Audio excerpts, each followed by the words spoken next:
Razabani for FightHype.com. We're here at the final press conference for Joshua and Povetkin. With me, I've got the Magic Man himself. Hopefully, you had some rest last night. Yeah, a little bit. Feeling fresh? Yeah, I wouldn't say fresh, but I'm coming along. You'll be fresh by the time you're ready to go back home. This weather, I'm not going home. I'm going to Italy after this. Oh, that's what you normally do. Yeah, which one day soon we'll be home again. Italy. One day soon. You've seen the weather? Yeah, the weather, man. You don't even want to wake up in this weather. What's going on out here? Is it going to be sunny at least on Saturday? No, the forecast is rain.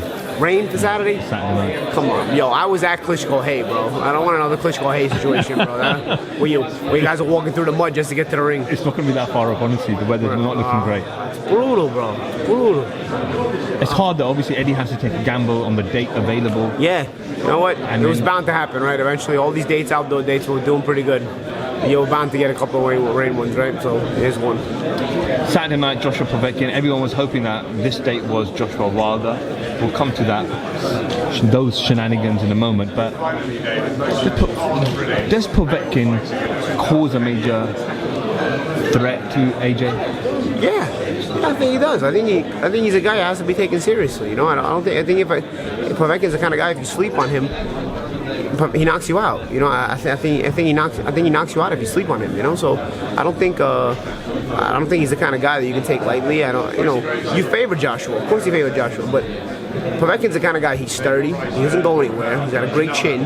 He's mentally very stable and strong, so he's going to be willing to suffer to get to you. And in doing so, he's going to give you a lot of mental stress and physical stress as well because he's not going anywhere. You may drop him. He's getting back up.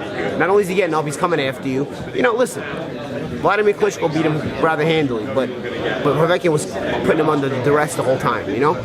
I don't know that AJ is up to the level that Klitschko was in his prime yet, you know what I'm saying? Like, Klitschko was super dominant. You know, AJ gives you a little bit of that vulnerability, and where it makes him exciting, but of course he comes through and he wins every time, so it also makes him loved, you know? And that's great, but I think the vulnerability against a guy like Povetkin, who is a guy who is suitable in terms of being there the entire time, the longer he's in there with you, the more you're under threat because, you know, you're in the fight. You know, if the fight ends, you're not threatened anymore. This guy, anytime he's in the fight, he's going to be trying the whole time. But can he get stopped? Yeah, he can get stopped, but I don't think Povetkin's that easy of a guy to stop. You know, I think this is a guy who's going to pose a different kind of style of fight than like a Parker or a Takam. So I think the fight becomes more exciting, and I think he's going to be whipping big shots at Joshua, and Joshua will be whipping big shots at him.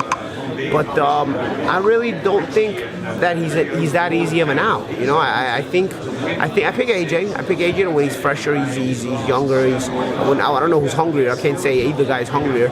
Both guys seem to be pretty hungry coming into the fight. But I think it's one of those fights that merits a heavyweight championship. I'll put it that way. AJ said after he said last week at his media workout that when he fought Parker, it felt like that wasn't the right AJ, that wasn't the real AJ, because AJ is more of a come forward attack. And AJ said himself, I was cautious because in the back of my mind I was thinking about possibly fighting Deontay Wilder next. Yeah, but Parker has a way of also making you cautious. You know, Parker's a defensive kind of fighter, jab first, accept traps. So it's also, you know, AJ has to justify it in his mind, but it's a different style too, you know, and it's always tricky to fight a guy like that, you know. Because if you try too hard, you're gonna walk into traps and whatnot. I think with Povetkin, he's gonna be just coming forward and he's gonna be just, you know, looking to throw big shots, you know, and looking to hurt you. And I think it's a little bit less of a less dimensions in a fighter like Povetkin, because what Povetkin has in determination, chin, grinding, mental stability, he lacks in versatility, you know, and I think that's what ultimately costs him. I think it cost him in the Klitschko fight, and I think it ultimately costs him in the AJ fight here Saturday. But it doesn't mean he's an easy out. If you look at Joshua's last couple of opponents, Klitschko was supposed to be Pulev, but ended up being Takam, Parker. What's up with Pulev, man? I like that guy. He's fun, but I don't know what's going on with that guy. That guy's weird. He just fighting Huey disappeared. Is he fighting Huey? Yeah. That's a nice one. They've had a press conference done as well. Did they? And it's mandatory for Joshua. All right. Which will probably be this time next year. All right, nice one. Well, eventually, so we're not getting Wilder anytime soon, then? Or Fury. Well, obviously he's got his WBO mandatory next, which is at the moment Povetkin, which won't be him, but because he'll lose if he loses, and then Dylan White. Don't wait. Okay. 2, I believe. Okay. So Nice. unless he gets a unification, obviously, which supersedes everything. But Yes. great. But how much do you rate Anthony Joshua from having Klitschko, Takam, Parker, and now Povetkin? All 4 fighters have completely different styles. Hey, listen, What do you say about this is him? part of being the heavyweight champion of the world. You know, you got to take on all the comers. You have to sometimes involve yourself against different styles. You know what I like about AJ?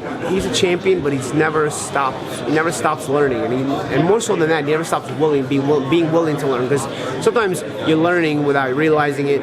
Sometimes you refuse to learn because you let your head get too big. But AJ actually learns while he wants to learn. You know, he'll fully tell you that he's not the complete package that he wants to be yet.